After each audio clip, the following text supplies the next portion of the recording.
नमस्कार, स्वागत है आपका अपने YouTube चैनल हिस्ट्री बाय ए कुमार में। एक बार पुनः एक नई सीरीज लेकर मैं उपस्थित हुआ हूं। इसके पहले की कक्षाओं में मैंने पाषाण काल से संबंधित कुछ तथ्यों के बारे में चर्चा की थी और आज पाषाण काल से संबंधित कुछ विशिष्ट तथ्यों को मैं लेकर आया हूं जो आपके लिए, आपकी परीक्षाओं के लिए बहुत ही उपयोगी हैं। ये खास करके UP TGT, PGT, net, JRF और यूपी पीसीएस के द्वारा जो प्रवक्ता की भर्तियां हैं उनके लिए, तथा साथ ही साथ यूपी पीसीएस और यहाँ तक कि यूपीएससी में भी ऐसे प्रश्नों को पूछा जाता है। तो इस प्रश्नों की एक श्रृंखला को लेकर मैं आप लोगों के समक्ष उपस्थित हुआ हूँ और कल मैंने एक नई सीरीज शुरू की है, 10 प्रश्नों की एक श्रृंखला। यह अल्टरनेट, एक दिन छोड़कर एक दिन आप लोगों को इस तरह का वीडियो मिलेगा और उसके दूसरे दिन 10 प्रश्नों की श्रृंखला। यह क्रमवार इसी तरह चलता रहेगा और इस श्रृंखला को आप लोगों ने बहुत ही स्नेह दिया, इसके लिए आप सभी लोगों को बहुत बहुत धन्यवाद। और आज जैसा कि दिनांक 9 मई सन 2021 है, दिन रविवार है, भारतीय इतिहास के एक महान वीर का आज जन्मदिन है। आप सभी लोगों को ये जानकारी होनी चाहिए क्योंकि तिथियों के हिसाब से ही प्रश्न पूछे जाते हैं। तो 9 मई सन 1540 को हमारे देश के एक महान वीर राणा प्रताप जी का जन्म हुआ था। तो उनके जन्मदिन पर सभी भारतवासियों को बहुत बहुत शुभकामनाएं। और इसी क्रम में हम आज ये जो तथ्य लेकर आए हैं, इन तथ्यों के बारे में थोड़ी सी चर्चा करेंगे। तो सबसे पहले हम लोग आज देखते हैं कि ये जो भारत का इतिहास है, इसमें एक पद्धति है त्रिकाल। त्रि का मतलब होता है 3 और काल का मतलब होता है समय। ये त्रिकाल पद्धति का जो वर्गीकरण किया गया, त्रिकाल पद्धति का जो ये वर्गीकरण किया गया, ये प्रश्न पूछा जाता है किसके द्वारा किया गया यह वर्गीकरण। तो कोपेनहेगन संग्रहालय में, कोपेनहेगन जो डेनमार्क में है, कोपेनहेगन संग्रहालय में सन 1860 के आसपास एक व्यक्ति थे जिनका नाम था थॉमसन। थॉमसन ने इतिहास का विभाजन जो धातुओं के आधार पर किया, अयस्कों के आधार पर किया। इन्होंने सबसे पहले पाषाण, फिर इसके बाद ताम्र, फिर इसके बाद लौह। इस तरह से त्रिकाल पद्धति, पुरावशेषों के आधार पर त्रिकाल पद्धति का विभाजन किसने किया? थॉमसन ने किया था। ये बहुत ही महत्वपूर्ण प्रश्न है, इसे आप सभी लोग नोट कर लें। और ये जो बोर्ड पर मैंने लिखा है, इसका आप लोग स्नैपशॉट भी ले सकते हैं ताकि भविष्य में इसका अध्ययन कर सकें। तो पुरावशेषों के आधार पर त्रिकाल पद्धति का जो विभाजन या वर्गीकरण किया किसने किया?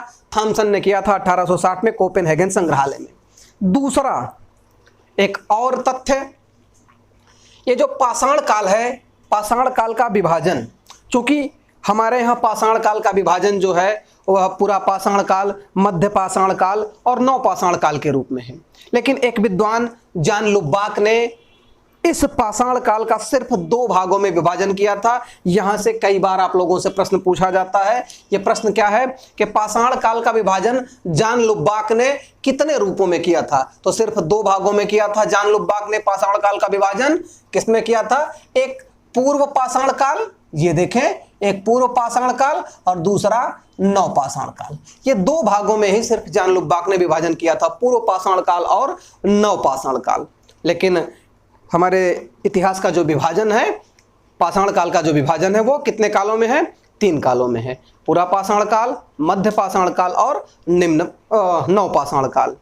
और पूरा पाषाण काल को आप देख सकते हैं 3 भागों में बांटा गया है, निम्न पूरा पाषाण काल, मध्य पूरा पाषाण काल और उच्च पूरा पाषाण काल। तो चलते हैं अगले तथ्य पर। और यह प्रश्न बहुत ही महत्वपूर्ण प्रश्न है क्योंकि हम जानते हैं कि भारत में प्राग इतिहास का पिता किसे कहा जाता है? रॉबर्ट ब्रूसफुट को कहा जाता है। लेकिन बात यह ध्यान देने की है कि रॉबर्ट ब्रूसफुट ने सन 1863 में, 13 मई सन 1863 को मद्रास के पल्लवरम से हैंडेक्स या कुल्हाड़ी जैसे कुछ उपकरणों की प्राप्त की थी, जिस पर विद्वानों में आज भी मतभेद है। लेकिन इसके पहले ही डॉक्टर प्राइमरोज, जो एक ब्रिटिश व्यक्ति थे, जिन्होंने सन 1842 के आसपास ही कर्नाटक के लिंग सुगुर से कुछ कुछ अवशेषों की प्राप्ति की थी।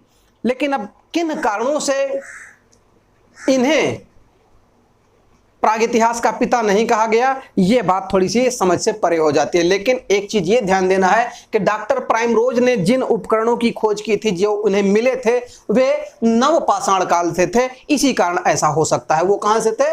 नवपाषाण काल के थे। जबकि रॉबर्ट ब्रूस फुट ने जो खोजा था वो पाषाण कालीन प्राचीन बस्तियों को खोजा था, और इनके निम्न पुरापाषाण काल के उपकरणों की खोज रॉबर्ट ब्रूस फुट ने कर दिया था। इसी कारण यहां पर लिखा गया है कि भारतीय प्रागैतिहास का रहस्य उद्घाटित करने का श्रेय किसे जाता है? डॉक्टर प्राइमरोज को है। किसको है? डॉक्टर प्राइमरोज को है, जिन्होंने 1842 में कर्नाटक के लिंगसुगुर से कुछ उपकरणों की प्राप्ति की थी। और ऐसा माना जाता है कि ये सारे उपकरण कब के थे? नवपाषाण काल के थे। चलते हैं अगले पॉइंट पर। एक पॉइंट ये हो गया, ये हो गया, ये हो गया। अगले पॉइंट पर चलते हैं कि भारत में पाषाण कालीन बस्तियों का अन्वेषण रॉबर्ट ब्रूस फुट ने किया था। पाषाण काल के उपकरण और पाषाण काल के तमाम बस्तियों का अन्वेषण किसने किया था? रॉबर्ट ब्रूस फुट ने किया था। ठीक, एक पुरातत्वविद थे रॉबर्ट ब्रूस फुट। इसके बाद चलते हैं, अब यहां से बात थोड़ी सी शुरू होती है कि सोहन घाटी का पितामह किसे कहा जाता है।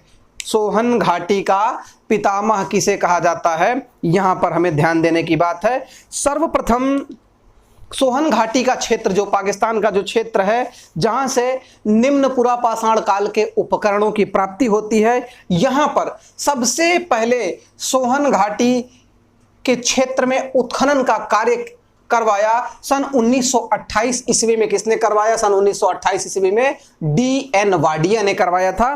किसने करवाया था? D.N. वाडिया ने।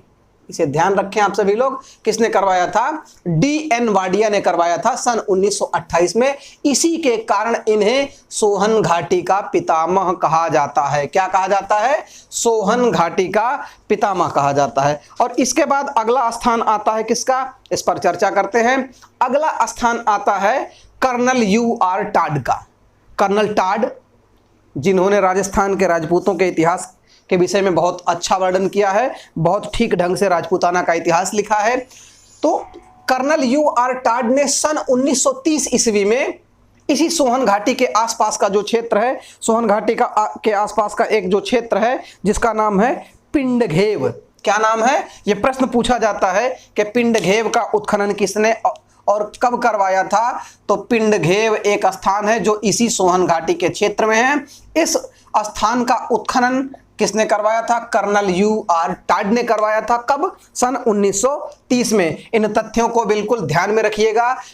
ये इन प्रश्नों की सीरीज से मेरा दावा है कि बड़ी से बड़ी परीक्षा में कहीं ना कहीं से यहां से 1 से 2 प्रश्न जरूर पूछे जाएंगे। यहां से 1 से 2 प्रश्न जरूर पूछ ही लिए जाएंगे। खास करके यूपी TGT PGT में तो मेरी गारंटी है कि इतने 8-10 लाइनों में से 2 प्रश्न आप लोगों से जरूर पूछे जाएंगे। इसके बाद एक अभियान, एक दल आता है भारतीय क्षेत्र का उत्खनन करने के लिए। इस पुरापाषाण कालिक स्थलों के विषय में जानकारी करने के लिए एक कैम्ब्रिज विश्वविद्यालय के द्वारा एल कैम्ब्रिज अभियान दल आता है।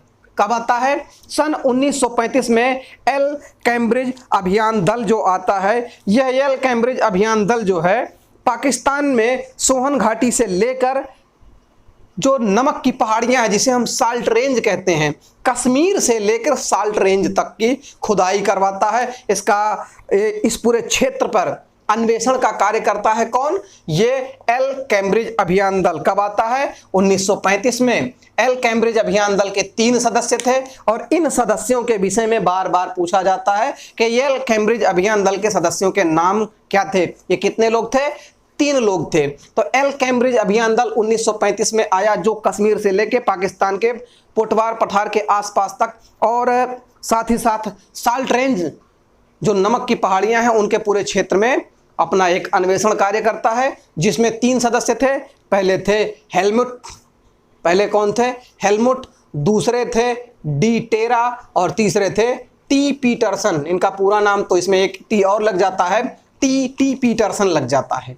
ठीक, तो ये एल कैम्ब्रिज अभियान दल 1935 में जो आया था, इसके 3 सदस्य थे, हेलमुट, डी टेरा और टी पीटरसन। इन सभी लोगों ने कश्मीर और पाकिस्तान के क्षेत्र में उत्खनन और यहाँ से अन्वेषण का कार्य करवाया था। ठीक, इसके बाद थोड़ा सा और आगे बढ़ते हैं, यहाँ तक की बातें हो गई, इसके बाद थोड़ा सा और बढ़ते हैं। अब देखते हैं कि सबसे पहले सोहन घाटी में मानव आवास और पुरापाषाणकालीन जो उपकरण हैं इनकी प्राप्ति कौन करता है। ये बात कल भी मैंने बताई थी, आज भी एक बार दोहरा रहा हूं कि सोहन घाटी में मानव आवास, क्या मानव आवास, सोहन घाटी में मानव आवास का साक्ष्य और साथ ही साथ जो पुरापाषाणकालीन अवशेष हैं, अवशेषों में क्या है, हैंड एक्स, क्या है, हैंड एक्स, जिसे हम कुल्हाड़ी के रूप में जानते हैं, आवास का साक्ष्य एवं हैंड एक्स, ये इस तरीके का क्या, हैंड एक्स। इसकी प्राप्ति सबसे पहले किसने की थी, तो एच डी सांकालिया महोदय ने किया था। किसने किया था, एच डी सांकालिया महोदय ने किया था। इन बातों को ध्यान में आप रखिएगा कि एच डी सांकालिया महोदय ने यहाँ से इसकी खोज की थी। और एक चीज़ और एच डी सांकालिया महोदय के नाम जुड़ा हुआ है। एच डी सांकालिया महोदय ने जो गुजरात का क्षेत्र है, महाराष्ट्र का क्षेत्र है, उन क्षेत्रों में जो मध्य पुरापाषाणकालीन, माफ कीजिएगा, मध्य पुरापाषाणकालीन अवशेषों का जो क्षेत्र देखा, वहां पर जो क्षेत्र मिले उसमें एक क्षेत्र नेवासा था महाराष्ट्र का, जिसे उन्होंने नेवासा उद्योग का नाम दिया था। किसने दिया था, एच डी सांकालिया ने दिया था। तो मैंने यहीं पर एक मार्किंग कर दी थी और इसे लिख दिया कि अगर पूछ लिया जाए कि नेवासा उद्योग किसने नामकरण किया या नेवासा उद्योग किसके द्वारा बताया गया, तो एच डी सांकालिया के द्वारा बताया गया। फिर इसके बाद थोड़ा सा और आगे चलते हैं। देखिए, और भी उत्तर भारत में जो उत्खनन के कार्य हुए उसमें ओलफ रूलर, एक व्यक्ति हैं ओलफ रूलर, याद रखिएगा आप सभी लोग। ओलफ रूलर ने सन 1951 ईस्वी में सिरसा घाटी, ये सिरसा घाटी सतलज नदी के क्षेत्र में है, सतलज नदी की घाटी है सिरसा। 1951 में सिरसा घाटी से निम्न पुरापाषाण काल के उपकरणों को खोजा था। किसने खोजा था, ओलफ रूलर ने सिरसा घाटी से निम्न पुरापाषाण काल के कुछ उपकरणों की खोज की थी, जिनमें हैंडेक्स जैसे कुछ चीजें थीं। और इस निम्न पुरापाषाण काल के उपकरणों की खोज के बाद ये जो उत्तरी क्षेत्र है ये बहुत ही विख्यात हो जाता है। किस तरह से विख्यात हो जाता है, क्योंकि यहाँ पर जो है तमाम ऐसे स्थान हैं जिसमें मलकपुर, चौंतरा आदि ऐसे स्थान हैं जहाँ से उपकरणों की प्राप्ति हो जाती है। चौंतरा को तो उत्तर और दक्षिण संस्कृति का मिलन स्थल या चौराहा भी कहा जाता है। चौंतरा से चौराहा याद रखिएगा, अगर प्रश्न में आ जाए तो आंख मूंद के लगा दीजिए। उत्तर और दक्षिण भारतीय संस्कृतियों का मिलन स्थल कौन सा है, चौंतरा है। ठीक, इसके बाद ब्रजवासी लाल, जिन्हें हम बीबी लाल कहते हैं, बीबी लाल जी ने सन 1955 ईस्वी में हिमाचल प्रदेश के कुछ क्षेत्रों का उत्खनन करवाया और यहाँ से उन्हें तमाम उपकरणों की प्राप्ति हुई, जिसमें गुलेर, देहरा, घलियारा एवं कांगड़ा 4 स्थान हैं। गुलेर, देहरा, घलियारा एवं कांगड़ा, इन स्थानों का उत्खनन करवाया किसने, बीबी लाल ने 1955 ईस्वी में। और ये क्षेत्र कहाँ है, हिमाचल प्रदेश में है। ये सारे के सारे क्षेत्र कहाँ हैं, हिमाचल प्रदेश से उत्खनन करवाया और पुरापाषाणकालीन उपकरणों को यहां से प्राप्त किया। यहां तक बात हम लोग पुरापाषाणकालीन उपकरणों की कर रहे थे और आगे थोड़ा सा और बढ़ते हैं। इसके बाद ये जितने भी नाम हैं आप सभी लोग इसे बहुत ही अच्छे ढंग से याद कर लीजिएगा। मैं मार्किंग कर दे रहा हूं इन सभी नामों के नीचे, आप सभी लोग इन नामों को बहुत ही अच्छे ढंग से याद कर लें। सब मैं अंडरलाइन कर दे रहा हूं। डॉक्टर प्राइमरोज, इधर है रॉबर्ट ब्रूसफोर्ड और इधर हैं डी.एन. वाडिया। यहाँ ध्यान से देखिएगा, डी.एन. वाडिया, डी.एन. वाडिया के बाद यहाँ पर कर्नल यू.आर. टाड हैं, ठीक, और इधर हेलमुट, डी टेरा और टी.टी. पीटरसन, ये कैम्ब्रिज दल के सदस्य थे। सोहन घाटी में मानव आवासों को खोजने वाले HD संकालिया, इनका भी आप नाम देख सकते हैं। और ओरलफ रूलर, इसके बाद बीबी लाल, ये इन सभी विद्वानों का नाम आप सभी लोग याद रखें। इसके बाद मध्य पाषाण काल आता है। मध्य पाषाण काल के उपकरणों को के खोज का श्रेय सबसे पहले जाता है CL कार्लाइल को। किसको जाता है? CL कार्लाइल को। CL कार्लाइल ने विंध्य पर्वत क्षेत्र से सन 1867 ईस्वी में तमाम उपकरणों की खोज इन्होंने की थी। क्या की थी? तमाम उपकरणों की खोज की थी, जिसमें मोरहना पहाड़, तमाम ऐसे क्षेत्र हैं विंध्य क्षेत्रों से, बगही खोर, मोरहना पहाड़, ऐसे तमाम क्षेत्र हैं जहां से इन सभी उपकरणों की प्राप्ति हो जाती है। ठीक, अब अगला नाम आता है मध्य पाषाण काल के उपकरणों की खोज जो है किसने की थी? CL कार्लाइल के द्वारा कर दिया गया। चलिए, अब इसके बाद ये जो नाम है यहां से आप लोग ध्यान दीजिएगा, ये जो स्थल हैं, इन स्थलों की खोज करने वाले कौन कौन से लोग थे? इसमें खास करके ये जो स्थल हैं, जैसे बागोर और आदमगढ़, प्राचीनतम पशुपालन का जो साक्ष्य 2 स्थानों से मिलता है। बागोर राजस्थान में है, जो भीलवाड़ा वर्तमान समय में है, और आदमगढ़ मध्य प्रदेश में। इन दोनों स्थानों के खोज करने वाले कौन थे? यह प्रश्न पूछ लिया जाता है। अभी PCS 2020 में सीधा प्रश्न पूछा गया था कि भीमबेटका की खोज किसने की थी? BS वाकड़कर ने किया था। यह प्रश्न सीधे UP PCS 2020 की प्री परीक्षा में पूछा गया था। तो बागोर की खोज किसने की थी? BN मिश्रा ने की थी। आदमगढ़ की खोज किसने की थी? RV जोशी ने किया था। और भीमबेटका का खोज किसने किया था? VS वाकड़कर। ठीक है, विष्णु सहाय या विष्णुधर वाकड़कर ऐसा लिखा जाता है, लेकिन इनका नाम जो है VS वाकड़कर के रूप में मिलता है। क्योंकि तमाम राइटरों के लिखने में कुछ ना कुछ चूक हो जाती है, हो सकता है नाम जो है कई किताबों में थोड़ा सा अलग अलग मिल जाता है, इस नाते VS वाकड़कर लिखा जाता है। ठीक, मिर्जापुर का जो क्षेत्र है जिसमें मोरहना पहाड़, बगही खोर, टांडा एक क्षेत्र वहां पर आता है, तमाम ऐसे जो क्षेत्र हैं, इन क्षेत्रों में की खोज किसने की थी? VD मिश्रा ने। किसने किया था? नाम याद रखिएगा आप सभी लोग, VD मिश्रा ने किया था।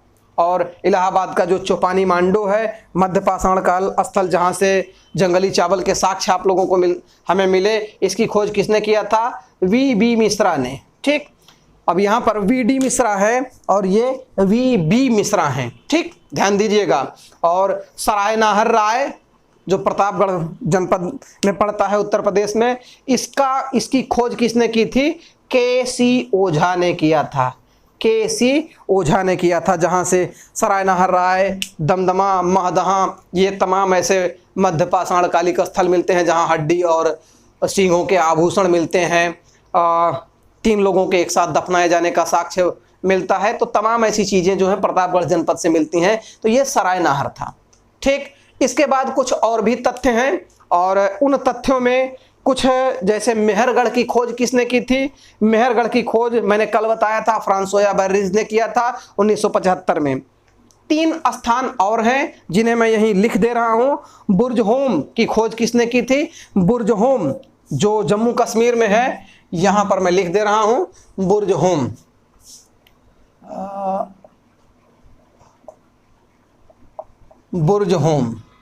बुर्जहोम की खोज 1935 ईस्वी में डी टेरा और पीटरसन ने किया था। किसने? ये इन 2 लोगों ने बुर्जहोम की खोज। इसी नाते मैंने यहाँ पर जानबूझकर लिखा है, देखिए ये बुर्जहोम की खोज ये 2 लोग डी टेरा और पीटरसन ने किया था।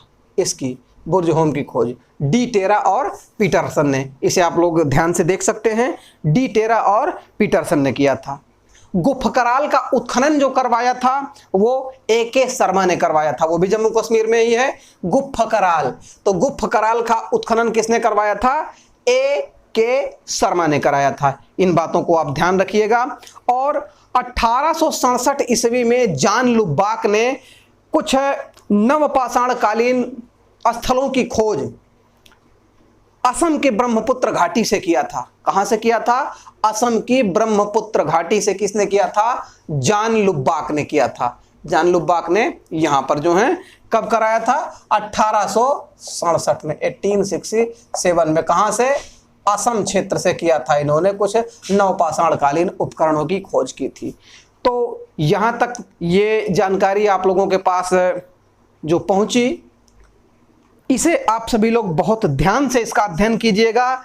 और ये मेरा पूरा विश्वास है कि यहाँ से बस इतने ही 8-10 लाइनों से आप लोगों को बड़ी से बड़ी परीक्षा में जहाँ भी इतिहास का प्रश्न पूछा जाता है, कुछ न कुछ प्रश्न जरूर ही पूछ लिए जाते हैं और पूछे जाएंगे। ठीक, तो एक श्रृंखला आज ये आप लोगों के सामने मैंने प्रस्तुत की। कल इसका दूसरा पार्ट लेकर हम उपस्थित होंगे। तब तक आप सभी लोग मेरे चैनल को अपना स्नेह प्रदान करते रहें, इसे देखते रहें। और एक और निवेदन है कि आप सभी लोग वीडियो को पूरा देखें, अच्छा लगे तो लाइक करें, शेयर करें और सब्सक्राइब करें। और एक बार पुनः आप सभी लोगों को धन्यवाद ज्ञापित करते हुए एक और निवेदन कि कोविड काल में आप सभी लोग अपने अपने घरों में सुरक्षित रहें, अपने और अपने परिवारीजनों की पूरी सुरक्षा की जिम्मेदारी लें, घर से बाहर ना निकलें और ठीक ढंग से जो हमारे वैज्ञानिक और हमारे देश के नीति नियंता हैं, जो नियमावली बना रहे हैं, उसका पालन करें। तब तक आप सभी लोग मस्त रहिए, व्यस्त रहिए, अध्ययन में रत रहिए। जय हिंद।